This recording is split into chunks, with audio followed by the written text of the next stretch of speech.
ప్రభావతి స్కూల్లో ప్రెగ్నెంట్ అయిన స్టూడెంట్. అసలీ విషయం ప్రభావతికి ఎలా తెలిసింది?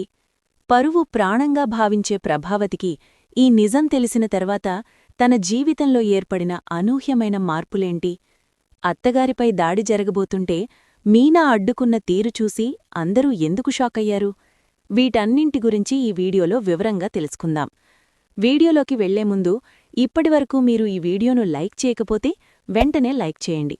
అలాగే ఇలాంటి మరిన్ని ఇంట్రెస్టింగ్ అప్డేట్స్ కోసం మన ఛానల్ని సబ్స్క్రైబ్ చేసుకోండి. ఇక ఏమాత్రం ఆలస్యం చేయకుండా అసలేం జరిగిందో తెలుసుకుందాం. ఆ రోజు కూడా ఎప్పట్లాగే క్లాస్ మొదలైంది. గజ్జెల సవ్వడితో, సంగీతపు తాళాలతో ఆ హాల్ అంతా ఎంతో సందడిగా ఉంది. ప్రభావతి ఎంతో ఉత్సాహంగా పిల్లలందరికీ ముద్రలు, అడుగులు నేర్పిస్తోంది. అందరూ ఎంతో ఏకాగ్రతతో నేర్చుకుంటున్నారు. కాని అక్కడ డాన్స్ చేస్తున్న ఒక అమ్మాయి ముఖంలో మాత్రం ఏదో తెలియని అలసట, కంగారు కనిపిస్తున్నాయి. ఆ అమ్మాయి ప్రభావతికి ఎంతో ఇష్టమైన స్టూడెంట్. డాన్స్ వేగం పెరిగే కొద్దీ ఆ అమ్మాయి ఒంట్లో సత్తువ తగ్గిపోతున్నట్లుగా అనిపించింది. అకస్మాత్తుగా అందరూ చూస్తుండగానే ఆ అమ్మాయి కళ్ళు తిరిగి నేలమీది పడిపోయింది. ఆ క్షణం గజ్జెల సవ్వడి ఆగిపోయింది. సంగీతం మోగబోయింది. ఒక్కసారిగా అక్కడ నిశ్శబ్దం ఆవరించింది. ప్రభావతి గుండె ఆగినంత పనయింది. ఏమైంది, ఏమైంది తల్లి అంటూ పరుగున ఆ అమ్మాయి దగ్గరికి వెళ్ళింది. ప్రభావతితో పాటు అక్కడే ఉన్న కామాక్షి కూడా షాక్కు గురైంది. ఆ అమ్మాయిని ప్రేమిస్తున్న అబ్బాయి కూడా అక్కడే ఉన్నాడు. అతను అందరికంటే ఎక్కువగా కంగారు పడిపోతూ ఏం చెయ్యాలో తెలియక తల పట్టుకున్నాడు. ప్రభావతి ఆ అమ్మాయి తలని తన ఒడిలోకి తీసుకుని, కామాక్షి, త్వరగా నీళ్లు తీసుకురా, చూస్తుందేంటి అని గట్టిగా అరిచింది. కామాక్షి పరుగుపరుగున వెళ్లి గ్లాస్తో నీళ్లు తీసుకువచ్చింది. ప్రభావతి ఆ నీళ్లను అమ్మాయి ముఖంమీద చల్లింది కాని ఆ అమ్మాయిలో ఎలాంటి చలనం లేదు, కళ్ళు తెరవడం లేదు. ఆ అబ్బాయి మాత్రం, మేడం, హాస్పిటల్కు తీసుకువెళ్దాం, డాక్టర్ను పిలిపించండి అని ఏడుస్తున్నంత పని చేస్తున్నాడు. కామాక్షి అతన్ని వెనక్కి నెడుతూ, నువ్వు ముందు వెనక్కి వెళ్ళు, మేం చూసుకుంటాం కదా అని కోపంగా అంది. నీళ్లు చల్లినా స్పృహ రాకపోవడంతో ప్రభావతి మనసులో ఏదో తెలియని భయం మొదలైంది. కామాక్షి, ఇదేంటి నీళ్లు చల్లినా లేవడంలేదు? ఏదైనా పెద్ద ప్రమాదం జరిగి ఉంటుందా? నాకేదో భయంగా ఉంది అంటూ వణికిపోతున్న స్వరంతో అడిగింది. కామాక్షి ఆమెను ఓదారుస్తూ, నువ్వు కంగారుపడకు వదినా, నేనిప్పుడే డాక్టర్కి ఫోన్ చేస్తాను అని తన ఫోన్ తీసింది. ఆ సమయంలో ప్రభావతికి ఏం జరుగుతోందో, అసలా అమ్మాయికి ఏమైందో అర్థంకాక దిక్కుతోచని స్థితిలో ఉండిపోయింది. కామాక్షి ఫోన్ చేయగానే డాక్టర్ వెంటనే డాన్స్ స్కూల్కు చేరుకుంది. అప్పటికే మిగతా విద్యార్థుల సహాయంతో ఆ అమ్మాయిని పక్కనే ఉన్న ఒక గదిలోకి తీసుకెళ్లి బెడ్ మీద పడుకోబెట్టారు. ప్రభావతి చేతులు వణుకుతున్నాయి. తన స్కూల్లో ఇలా జరగడం ఆమెకు ఇదే మొదటిసారి. డాక్టర్ గదిలోకి రాగానే ఏమైంది, ఎలా పడిపోయింది అని అడిగింది. ప్రభావతి గొంతు పెగలకపోయేసరికి కామాక్షి అందుకుని, సడన్గా డాన్స్ చేస్తూ కళ్ళు తిరిగి పడిపోయింది డాక్టర్, మేము నీళ్లు చల్లినా కూడా స్పృహ రావడంలేదు, కొంచెం చూడండి అని ఆందోళనగా చెప్పింది. డాక్టర్ స్టెథస్కోప్ తీసి ఆ అమ్మాయిని క్షుణ్ణంగా పరీక్షించడం మొదలుపెట్టింది. గది బయట వాతావరణం చాలా ఉద్రిక్తంగా ఉంది. ఆ అబ్బాయి అటూ ఇటూ తిరుగుతూ చెమటలు కక్కుతున్నాడు. మిగిలిన స్టూడెంట్స్ అంతా గుసగుసలాడుకుంటున్నారు. లోపల డాక్టర్ పరీక్ష పూర్తిచేసి, ఏమీ భయపడకండి, కంగారుపడకండి, హార్ట్ బీట్ నార్మల్గానే ఉంది అని చెప్పేసరికి ప్రభావతి గుండెమీద చెయ్యి వేసుకుని పెద్ద ఊపిరి పీల్చుకుంది. మరి ఎందుకు స్పృహలోకి రావడంలేదు డాక్టర్ అని కామాక్షి అడిగింది. డాక్టర్ ఒక ఇంజెక్షన్ సిద్ధం చేస్తూ, నేనొక ఇంజెక్షన్ ఇస్తాను, కొద్దిసేపట్లో స్పృహ వస్తుంది అని చెప్పి మందిచ్చారు. ఆ ఇంజెక్షన్ ఇచ్చిన కొద్ది నిమిషాలకే ఆ అమ్మాయి మెల్లగా కళ్ళు తెరిచింది. కాని లేవగానే ఒక్కసారిగా వికారం వచ్చినట్లుగా వాంతులు చేసుకోవడం మొదలుపెట్టింది. ఆ పరిస్థితి చూడగానే డాక్టర్ ముఖంలో కొన్ని అనుమానాలు మొదలయ్యాయి. ఆ అమ్మాయిని మళ్లీ బెడ్ మీద పడుకోమని చెప్పి ఆమె చేయి పట్టుకుని పల్స్ చూసింది. డాక్టర్ చూపులు ఆ అమ్మాయి నుంచి ప్రభావతి వైపు మళ్లాయి. డాక్టర్ ముఖం చాలా సీరియస్గా మారింది. ఈ అమ్మాయి మీకు ఏమవుతుంది, మీ కూతురా అని అడిగింది. ఆ ప్రశ్నకు ప్రభావతి ఏమాత్రం తడబడకుండా, మా కూతురు కాదు డాక్టర్, మా స్టూడెంట్, కాని నేను నా కన్న కూతురులాగా చూస్తాను. ఇక్కడ చేరిన ప్రతి పిల్లవాడు నాకు నా బిడ్డతో సమానమే అని ఎంతో గర్వంగా, ప్రేమగా చెప్పింది. ఆ మాట విన్న డాక్టర్ చిన్నగా నవ్వి, అవునా, అయితే మీరు అమ్మమ్మ కాబోతున్నారన్నమాట, కంగ్రాచులేషన్స్ అని బాంబు పేల్చారు. ఆ మాట వినగానే గదిలో ఉన్న ప్రభావతి, కామాక్షి ఒక్కసారిగా నిర్ఘంతపోయారు. గది బయట వింటున్న అబ్బాయి గుండె ఆగిపోయినంత పనయింది. డాక్టర్ నోటివెంట ఆ మాట రాగానే ప్రభావతికి ఒక్క క్షణం మైండ్ బ్లాక్ అయిపోయింది. అమ్మమ్మ కాబోతున్నానా? డాక్టర్, మీరేం మాట్లాడుతున్నారు? నాకసలు ఏమీ అర్థం కావడంలేదు అని తడబడుతూ అడిగింది. డాక్టర్ చాలా కూల్గా, అదేనండి, మీరీ అమ్మాయిని కూతుర్లాగా చూసుకుంటాను అన్నారు కదా, ఈ అమ్మాయి ఇప్పుడు ప్రెగ్నెంట్, అంటే మీరు అమ్మమ్మ అయినట్టే కదా అని వివరించింది. ఆ మాట వినగానే ప్రభావతి కాళ్ళు ఒక్కసారిగా వణికిపోయాయి. కళ్ల ముందు లోకం తిరుగుతున్నట్లుగా అనిపించింది. తన పవిత్రమైన డాన్స్ స్కూల్లో తన కళ్లముందే ఇలాంటి ఘోరం జరిగిందని ఆమె నమ్మలేకపోయింది. డాక్టర్, మీరు నిజమే చెప్తున్నారా? తనింకా స్టూడెంట్, పెళ్లికూడా కాలేదు. మీరన్నది నిజమేనా అని ప్రభావతి ఆవేదనగా అడిగింది. దానికి డాక్టర్, అవునండి, తను గర్భవతి అన్నది పచ్చి నిజం. ఇది మీకు గుడ్ న్యూస్ అనుకున్నాను, అందుకే అలా చెప్పాను. సరే, ఇంజెక్షన్ ఇచ్చాను కాబట్టి కొద్దిసేపట్లో కోలుకుంటుంది, జాగ్రత్తగా చూసుకోండి అని చెప్పి అక్కడ్నించి వెళ్లడానికి సిద్ధమైంది. అప్పటివరకు ఆ గదిబయట నిలబడి వింటున్న అబ్బాయి ఈ వార్త వినగానే భయంతో వణికిపోయాడు. లోపల కామాక్షికి కూడా ఏం చేయాలో పాలుపోవడంలేదు. ప్రభావతి మాత్రం ఆ షాక్ నుంచి తేరుకోలేకపోయింది. తన పరువు, తన స్కూల్ గౌరవం మంటగలిసిపోతాయని ఆమెకు అప్పుడే అర్థమైంది. కామాక్షి, ఏంటిదంతా? నేను విన్నది నిజమేనా? నా వల్ల కావడంలేదు, కళ్ళు తిరుగుతున్నాయి అంటూ ప్రభావతి ఒక్కసారిగా కుప్పకూలిపోయింది. ఆమె స్పృహ తప్పి కిందపడిపోవడంతో డాక్టర్ మళ్లీ వెనక్కి పరిగెత్తుకుంటూ వచ్చింది.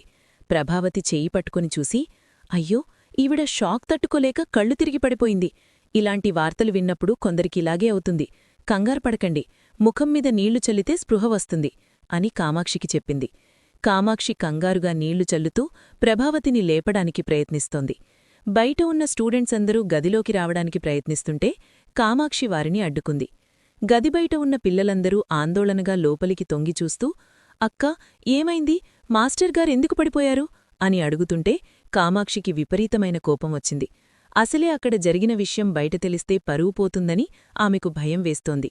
ఏం లేదులే, దిక్కుమాలిన సంతంతా, వెళ్ళిపోండిక్కణించి, ఈ రోజుకి క్లాసుల్లేవు, ఏమీ లేవు, మేం ఫోన్ చేసి చెప్పేవరకు మళ్ళీ ఎవరూ ఇటువైపు రాకండి అని గట్టిగా అరుస్తూ పిల్లలందర్నీ అక్కడ్నించి పంపించేసింది. పిల్లలందరూ వెళ్ళిపోయాక అక్కడ నిలబడి వణికిపోతున్న అబ్బాయి వైపు కామాక్షి నిప్పులు చెరిగేలా చూసింది. ఒరే, ఎంత పనిచేశావురా దరిద్రుడా, కొంపముంచావు కదా, పద్ధతిగా డాన్స్ నేర్చుకోడానికి వస్తున్నావని నమ్మితే మా స్కూల్లో ఇలాంటి పనులు చేస్తావా? ఉండు, ఇప్పుడే మీ అమ్మనాన్నలకు ఫోన్ చేసి మీ ఇద్దరి భాగోతం చెబుతాను అని ఫోన్ తీసింది. ఆ మాట వినగానే ఆ అబ్బాయికి కాళ్ళు చేతులు ఆడలేదు. భయంతో ముఖం పాలిపోయింది. కామాక్షి ఫోన్ డయల్ చేస్తుండగానే వాడక్కడ ఉంటే దొరికిపోతానని గ్రహించి వెనక ముందు చూసుకోకుండా అక్కడ్నించి పరుగు లంకించుకున్నాడు. వాడలా పాలిపోవడం చూసి కామాక్షి, ఒరే, ఆగు ఆగు అని అరిచినా ప్రయోజనం లేకపోయింది. అక్కడ ప్రభావతి మెల్లగా స్పృహలోకి వచ్చింది. కళ్ళు తెరవగానే తన చుట్టూ ఉన్న గది, బెడ్మీద పడుకున్న ఆ అమ్మాయి గుర్తుకు వచ్చి మళ్లీ ఏడవడం మొదలుపెట్టింది. అప్పటికే ఆ అమ్మాయి కూడా కోలుకుని, మాస్టర్, నేనింటికి వెళ్తాను అని తల వంచుకుని మెల్లగా అంది.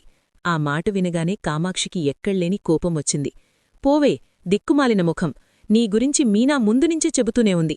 వీళ్లు డాన్స్ నేర్చుకోడానికి రావడంలేదు, ఏదో తేడాగా ఉంది అని తను హెచ్చరిస్తూనే ఉంది. కాని మేమే కళ్ళు మూసుకుపోయి నీ మాటలు నమ్మాం. వెళ్ళు, ఇంకిక్కడ నిలబడకు, వెళ్ళిపో అని ఆ అమ్మాయిని కూడా అక్కడ్నించి గెంటేసింది. ఆ అమ్మాయి ఏడుస్తూ వెళ్ళిపోయాక ప్రభావతి కామాక్షి చెయ్యి పట్టుకుని వణికిపోతూ, కామాక్షి, నాకేదో చాలా భయంగా ఉంది, ఇప్పుడు ఏం జరుగుతుందో అని ప్రాణం పోతోంది అని కన్నీళ్లు పెట్టుకుంది. కామాక్షి ప్రభావతిని కుర్చీలో కూర్చోబెట్టి ఆమె చేతులను పట్టుకుని ఓదార్చడానికి ప్రయత్నించింది. భయపడకు వదినా, కాని నువ్వసలు మీనా మాట ఎందుకు వినలేదు? తను ఎప్పుడో చెప్పింది కదా అని అడిగింది. దానికి ప్రభావతి కళ్ళు తుడుచుకుంటూ, నాకేం తెలుసు కామాక్షి, వాళ్లంతా పద్ధతిగా ముగ్గులు వేస్తుంటే సంప్రదాయబద్ధంగా డాన్స్ నేర్చుకుంటున్నారనే అనుకున్నాను. నా క్లాస్లో ఇలాంటి రాసలీలలు జరుగుతాయని నేనేమైనా కలగన్నానా అని ఆవేదనగా అంది. అప్పుడు కామాక్షి నిట్టూరిస్తూ, నిజమే వదినా, నీ తప్పేమీ లేదు, కాని వాళ్లు ఈ డాన్స్ క్లాస్ను ఒక అడ్డాగా మార్చుకున్నట్లున్నారు. అందుకే ఇప్పుడా అబ్బాయి బాధ్యత లేకుండా పారిపోయాడు. వాడు పారిపోయాడంటేనే అర్థమవుతోంది వాడెంతటి మోసగాడో. ఇప్పుడు ఈ విషయం బయట తెలిస్తే పోలీసులు వచ్చి నిన్నూ నన్ను కూడా అరెస్ట్ చేస్తారేమో అని నాకు భయంగా ఉంది. కొంతకాలం ఈ డాన్స్ క్లాసులు ఆపేయడం మంచిది అని తన మనసులోని భయాన్ని బయటపెట్టింది. ఆ మాట వినగానే ప్రభావతి మరింతగా వణికిపోయింది. పోలీసులు వస్తారా? నన్ను అరెస్ట్ చేస్తారా? కామాక్షి, నన్నింకా భయపెట్టకు అని బ్రతిమాలింది.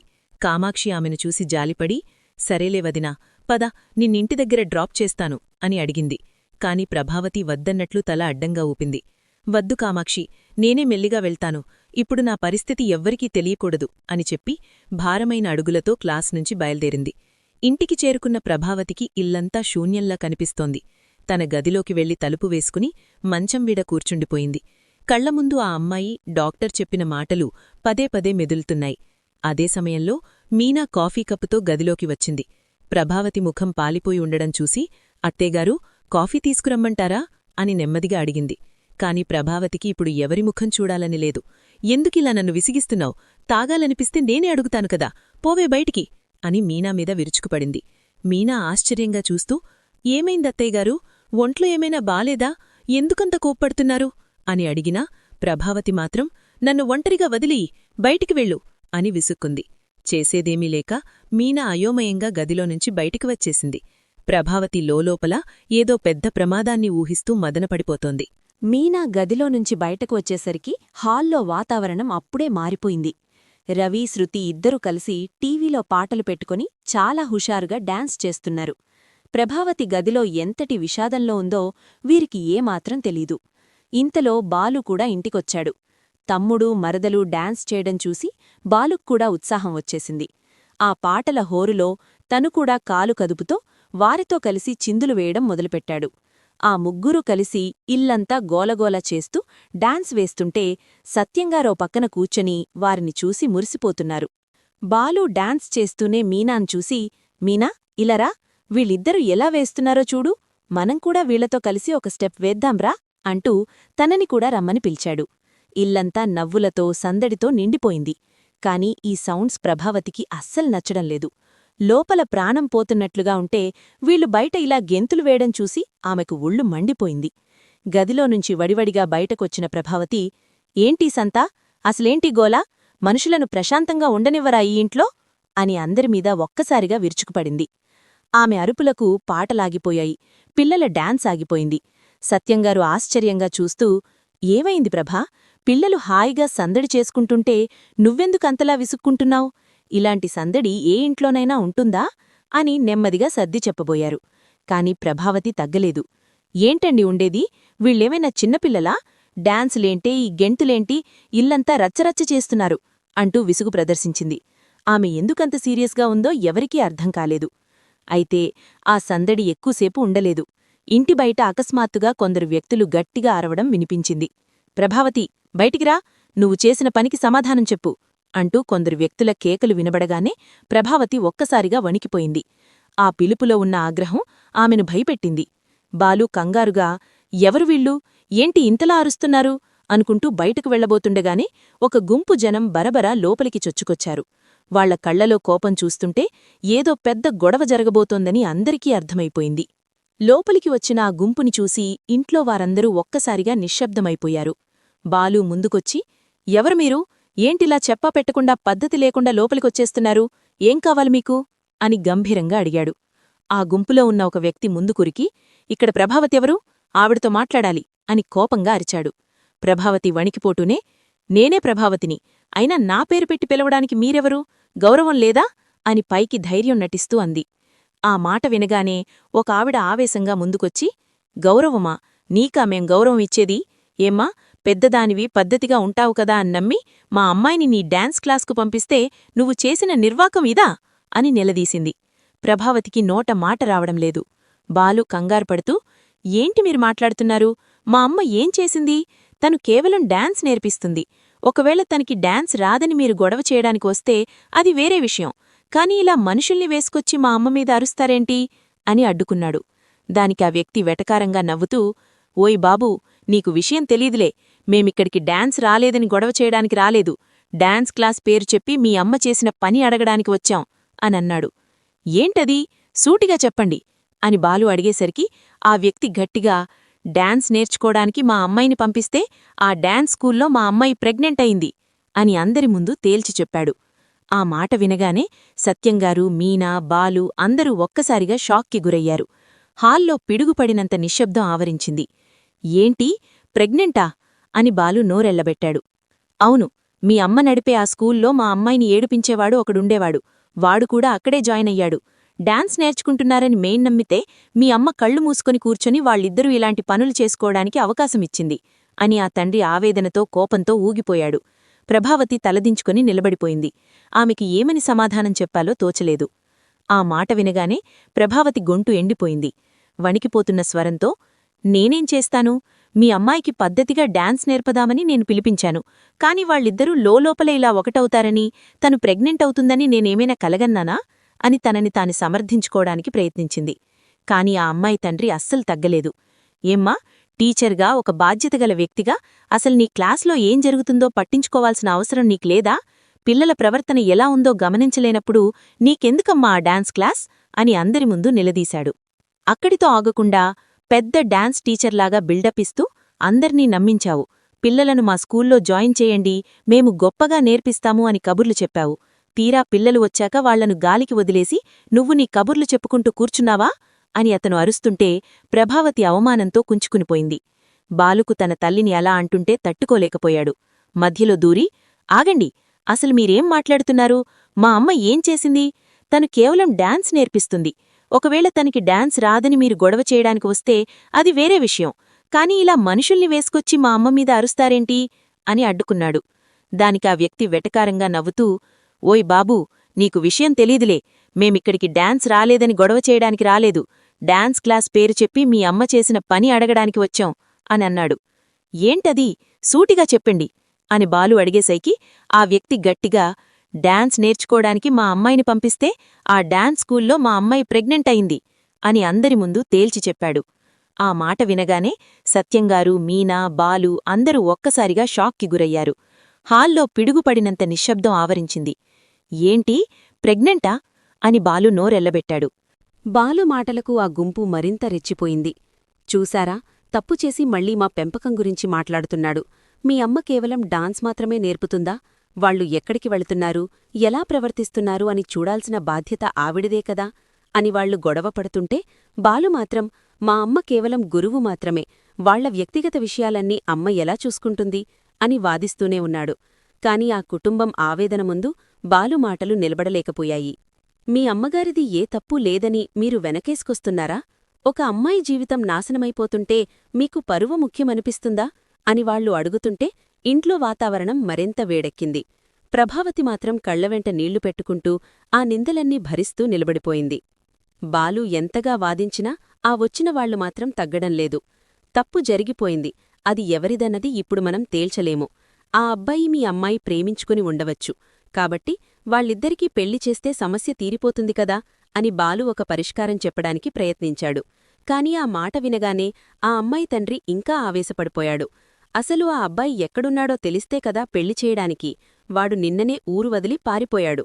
మీ అమ్మ వాడిని హెచ్చరించిందో లేక భయపెట్టిందో ఏమో, వాడు దొరక్కుండా వెళ్ళిపోయాడు అని నిందలు వేశాడు. ప్రభావతి తనని తాను కాపాడుకోవాలని చూస్తుంది. అయినా నేనేం చేస్తాను? నేను కేవలం డాన్స్ నేర్పిస్తానన్నాను కాని ఇలాంటి విషయాల్లోకి నన్ను లాగకండి అని దీనంగా అంది. ఆ మాట వినగానే ఆ పిల్ల తల్లికి ఎక్కడలేని కోపం వచ్చింది. జనం మధ్యలోనుంచి ఒక్కసారిగా పరిగెత్తుకుంటూ వచ్చి, నా కూతురు జీవితాన్ని బలిచేసి ఇప్పుడు నాకేం తెలియదంటావా? నిన్నసలు వదిలిపెట్టకూడదు అంటూ ప్రభావతిని కొట్టడానికి చెయ్యెత్తింది. ప్రభావతి భయంతో కళ్ళు మూసుకుంది. కాని ఆ చెయ్యి ఆమెను తాకలేదు. సరిగ్గా అదే సమయానికి మీనా తన కొంగు బిగించి ముందుకు వచ్చి ఆ ఆవిడ చేతిని గట్టిగా పట్టుకుంది. మీనా కళ్లలో ఆ క్షణం ఒక రకమైన తీవ్రత ఉంది. ఏంటి, మాట్లాడుతుంటే కొట్టడానికి వస్తున్నావా? మా అత్తగారిమీద చెయ్యి పడిందంటే మాత్రం నేను ఊరుకునే ప్రసక్తిలేదు అని గంభీరంగా హెచ్చరించింది. ఆ ఆవిడ చేతిని వెనక్కి నెట్టేస్తూ, మీ అమ్మాయికి బుద్ధిలేదా? అసలు మీ పెంపకం ఎలా ఏడ్చింది? బయట తిరుగుతుంటే కనీసం మీరు గమనించుకోలేదా?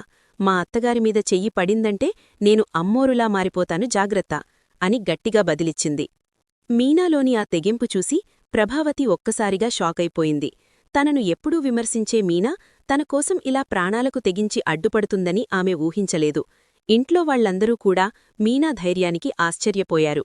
ఆ వచ్చినవాళ్లు కూడా మీనా ఆవేశం చూసి ఒక్క క్షణం వెనక్కి తగ్గారు. కాని వారిలోని కోపం మాత్రం ఇంకా చల్లారలేదు. మీనా అంతలా విరుచుకుపడేసరికి ఆ వచ్చినవాళ్లు ఒక్క క్షణం నిశ్శబ్దమైపోయారు. కాని ఆ నిశ్శబ్దం ఎంతసేపు ఉండలేదు. మా అమ్మాయి గర్భవతి కావడానికి ఈవిడే కారణమని మేము అడగడానికి వస్తే మామీద దౌర్జన్యం చేస్తారా? మాకే ఎదురు చెబుతారా అని ఆ అమ్మాయి తండ్రి మళ్లీ కేకలు వేశాడు. ఇలా కుదరదు, ఇప్పుడే మేము పోలీస్ స్టేషన్కు వెళ్లి మీ అందరిమీద కంప్లైంట్ ఇస్తాము. ఈ డాన్స్ స్కూల్ అడ్డాగా చేసుకుని మీరు చేస్తున్న పనులన్నీ పోలీసులకు చెబుతాము అని వాళ్లు బెదిరించడం మొదలుపెట్టారు. పోలీస్ స్టేషన్ అన్న మాట వినగానే ప్రభావతికి కాళ్లు వణకడం మొదలయ్యాయి. ఒకవేళ నిజంగానే పోలీసులు ఇంటికి వస్తే తన పరువు బజార్న పడుతుందని, సమాజంలో తల ఎత్తుకోలేనని ఆమె తీవ్రంగా భయపడిపోయింది. అప్పుడు బాలు మళ్లీ ముందుకు వచ్చి వారిని శాంతింపచేయడానికి ప్రయత్నించాడు. చూడండి, మీకు జరిగింది అన్యాయమే, నేను కాదనడం లేదు. ఇప్పుడు ఆ అబ్బాయి ఎక్కడున్నాడో మీకు తెలియదు కాబట్టే మీరింతలా ఆవేశపడుతున్నారు. వాడు ఎక్కడున్నా సరే నేను వెతికి పట్టుకొచ్చి మీ ముందు నిలబెడతాను. అప్పుడు మీరే నిర్ణయించుకోండి ఏం చెయ్యాలో అని చాలా నమ్మకంగా చెప్పాడు. బాలు మాటలకు వాళ్లు కొంచెం ఆలోచనలో పడ్డాలు. ఇందులో మా అమ్మ తప్పేమీ లేదు.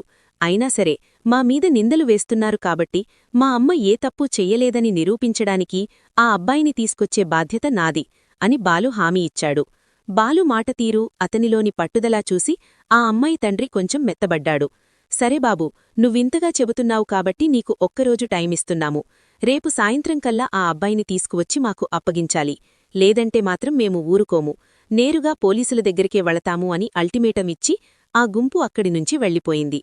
వాళ్లు వెళ్ళిపోగానే ప్రభావతి అక్కడే సోఫాలో కుప్పకూలిపోయింది. ఆ గొడవంతా చూసి ఆమె మనసు వికలమైపోయింది. అప్పటివరకు ధైర్యంగా ఉన్న ఆమె ఒక్కసారిగా షాక్లోకి వెళ్ళిపోయింది. శూన్యంలోకి చూస్తూ ఉండిపోయిన ప్రభావతిని చూసి మీనా కంగారుగా లోపలికి వెళ్లి గ్లాసుతో నీళ్లు తీసుకువచ్చింది. అత్తయ్యగారు, అత్తయ్యగారు, ముందు ఈ నీళ్లు తాగండి, కొంచెం ప్రశాంతంగా ఉండండి అంటూ ఆమెను లేపడానికి ప్రయత్నించింది. కాని ప్రభావతిలో ఏ చలనం లేదు. ఆమె కళ్ళు చెమర్చాయి. ప్రభావతి కుప్పకూలిపోవడం చూసి ఇంట్లో వాళ్లందరూ కంగారుగా ఆమె చుట్టూ చేరారు. మీనా మంచినీళ్లు ఇస్తున్నా ఆమె తాగే స్థితిలో లేదు. అప్పుడు బాలు మనోజ్ వైపు చూసి, ఏంటి రోహిణీ, మనోజ్ అలా చూస్తూ నిలబడ్డారు? అమ్మకు గాలికూడా ఆడటంలేదు.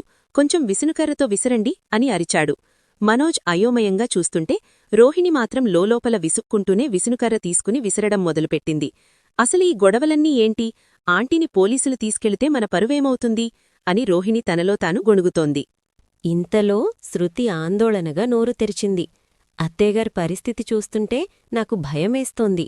ఒకవేళ పోలీసులు వచ్చి ఆవిడ్ని తీసుకెళ్తే ఆ పరువు తట్టుకోలేక ఆవిడ ఏం చేసుకుంటుందో? అప్పుడెప్పుడో ఇలాగే ఒక ఆవిడ పరువు పోయిందని అర్ధరాత్రి రోడ్డుమీద వెళ్తుంటే ఏదో లారీ వచ్చి గుద్దేసిందట, తను చనిపోయిందట అని అశుభం పలకడం మొదలుపెట్టింది.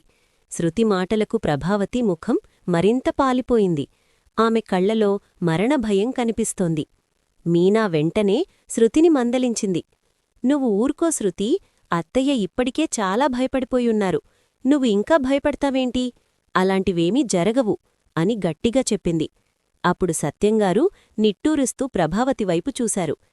ప్రభా, మీనా ఆ రోజే చిలక్కి చెప్పినట్లు చెప్పింది కదా, ఆ అబ్బాయి అమ్మాయి ప్రవర్తన తేడాగా ఉందని డాన్స్ చేసి మరీ చూపించింది. మీనా హెచ్చరిస్తున్నప్పుడైనా నువ్వు జాగ్రత్త పడాల్సింది. కాని నువ్వు వినిపించుకోలేదు. ఇప్పుడు చూడు పరిస్థితి ఎంతవరకొచ్చిందో అని బాధగా అన్నారు.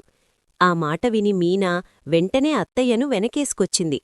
మావయ్యగారు, ఇప్పుడు అత్తయ్యను అని ఏం లాభం? పాపం అత్తయ్య దగ్గరవాళ్లు డాన్స్ నేర్చుకుంటున్నారని ఆవిడ నమ్మారు. ఆ అబ్బాయి కూడా అత్తయ్య కాళ్లు పట్టుకొని ఎంతో మర్యాదగా నటిస్తూ ఆవిడ్ని నమ్మించాడు. అంత గౌరవం ఇచ్చేవాడు ఇలా నట్టింట్లో ముంచుతాడని అత్తయ్య ఎలా ఊహిస్తారు? ఇది అత్తయ్య తప్పు కాదు, ఆ అబ్బాయి చేసిన మోసం అని ప్రభావతి పక్షాన మాట్లాడింది. మీనా మాటలు వింటుంటే ప్రభావతి మనసులో ఏదో తెలియని అలజడి మొదలైంది. తను ఎప్పుడూ అసహ్యించుకునే కోడలే ఇప్పుడు తనని అందరి ముందు సమర్థిస్తోందని ఆమెకు అర్థమైంది. ప్రభావతి ఏమీ మాట్లాడకుండా మీనావైపు దీనంగా చూసింది. ఆ చూపుల్లో తను చేస్తున్న తప్పుపట్ల పశ్చాత్తాపం ఉందో లేదో తెలియదు కాని మీనా చూపిస్తున్న ఆదరణ మాత్రం ఆమెను కదిలించింది. బాలు తన తల్లి భుజంపై చెయ్యివేసి, అమ్మా, నువ్వు ఏమీ దిగులుపడకు, నేనున్నాను కదా, నేను మొత్తం చూసుకుంటాను. ఆ అబ్బాయి ఎక్కడున్నా రేపటికల్లా నీ ముందు నిలబెడతాను. వాడు చేసిన తప్పుకు నిన్ను నిందించడానికి ఎవ్వరికీ అవకాశం ఇవ్వను అని ఎంతో ధైర్యం చెప్పాడు. సరిగ్గా అదే సమయంలో మనోజ్ కల్పించుకున్నాడు. ఏంట్రా బాలు నువ్వు చేసేది? ఇప్పుడు ఆ అబ్బాయి కోసం వెతకడం వల్ల ఏమొస్తుంది?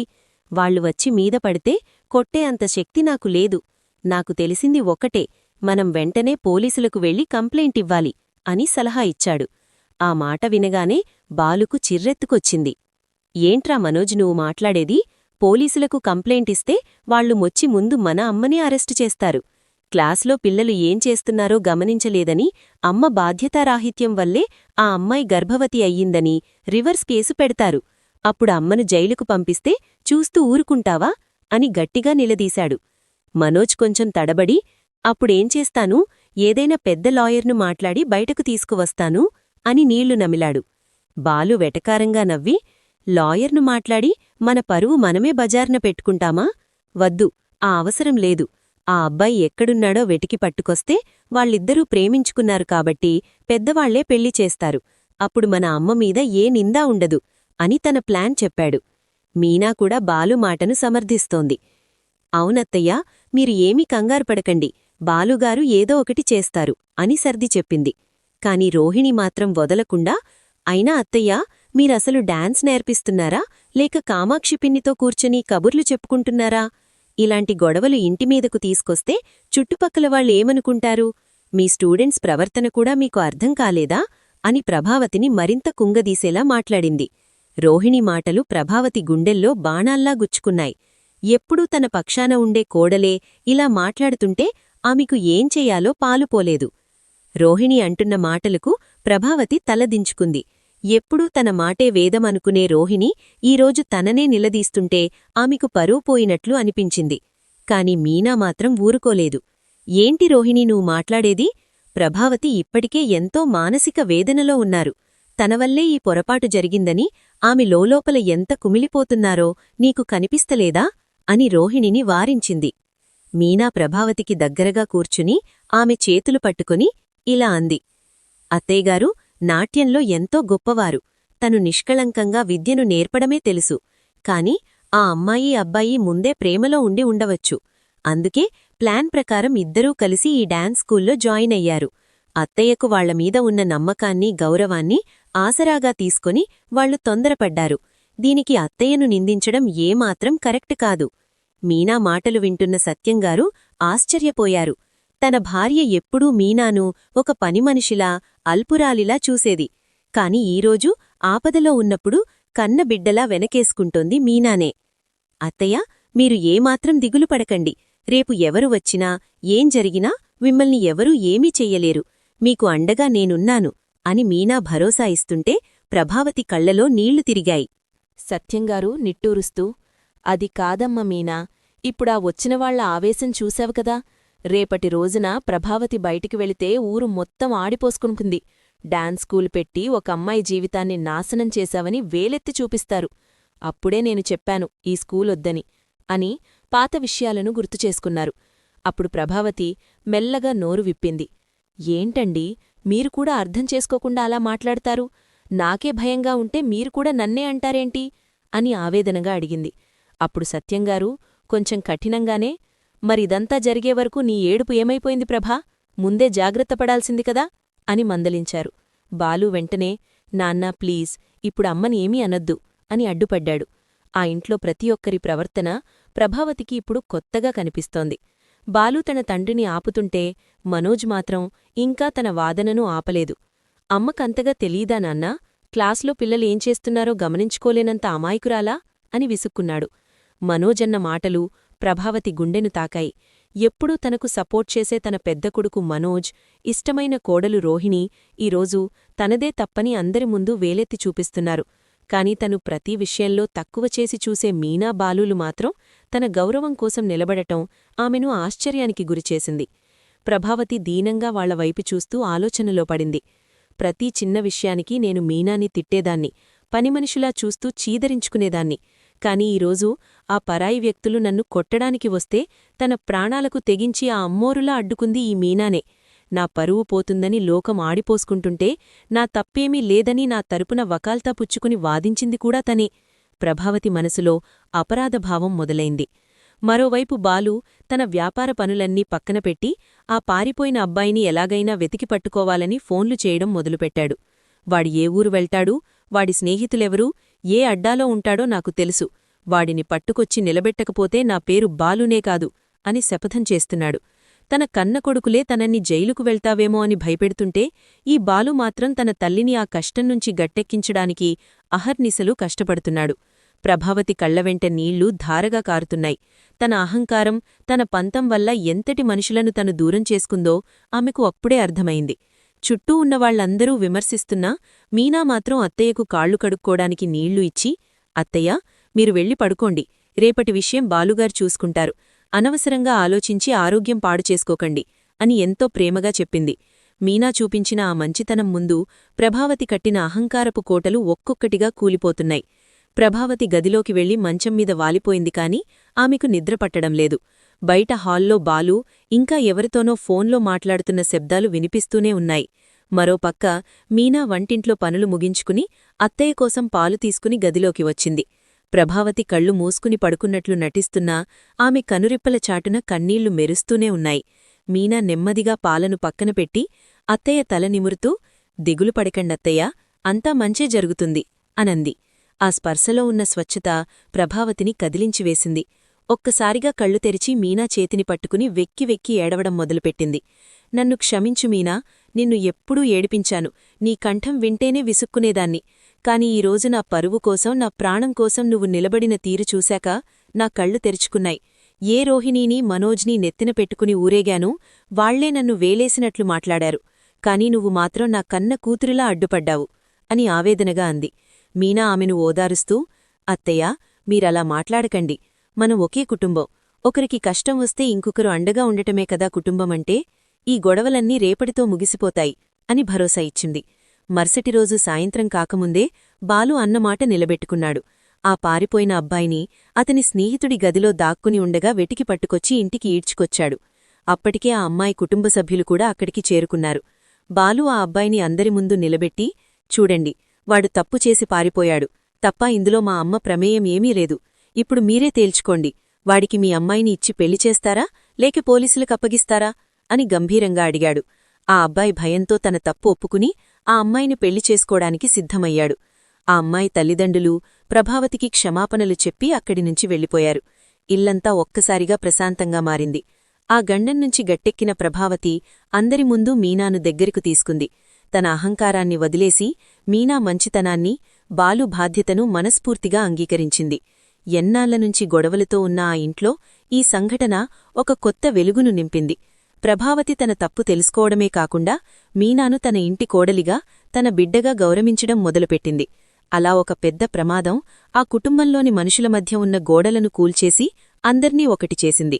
చూశారుగా ఫ్రెండ్స్, రాబోయే కథలో ప్రభావతి మనసు మారి మీనాని కన్నకూతురిలా ఎలా చూసుకోబోతోందో. ఈ వీడియో మీకు నచ్చినట్లయితే తప్పకుండా లైక్ చేయండి. మరిన్ని ఆసక్తికరమైన సీరియల్ అప్డేట్స్ కోసం వెంటనే మా ఛానల్ని సబ్స్క్రైబ్ చేసుకుని పక్కనే ఉన్న గంట సింబల్ బెల్ ఐకాన్పై క్లిక్ చేసి ఆల్లో పెట్టుకోండి. మీనా, బాలు మరియు ప్రభావతి ముగ్గురూ కలిసి